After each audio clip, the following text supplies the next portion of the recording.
papansinin nyo, at may commitment. Especially some of the other members of the LBC. It's understandable because some of them have already committed to other political groups or candidates. Ang announcement ng aming presidente, ni Congressman Gigi Agabao, is that close to 90% in the consultation process agreed.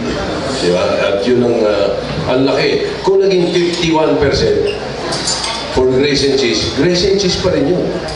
Diba? Pero makita mo malaki, almost 90%. Diba? Dahil nagkaroon ng consultation talaga, massive, matagal, malayo. Yung ibang sinasabi nila na di naman daw solid. Bakit kaya solid? Hindi na, di ba? Meron tayong mga kilalang hindi naman committed din sa mga kandidato nila. So, hindi nakakapagtaka yun. LBC has always been the most tolerant political party in the country.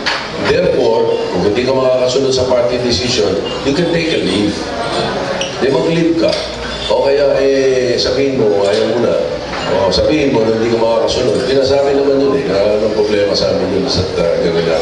But I am assured by the leadership na doon sa consultation na ginawa nila, close to 90% agree.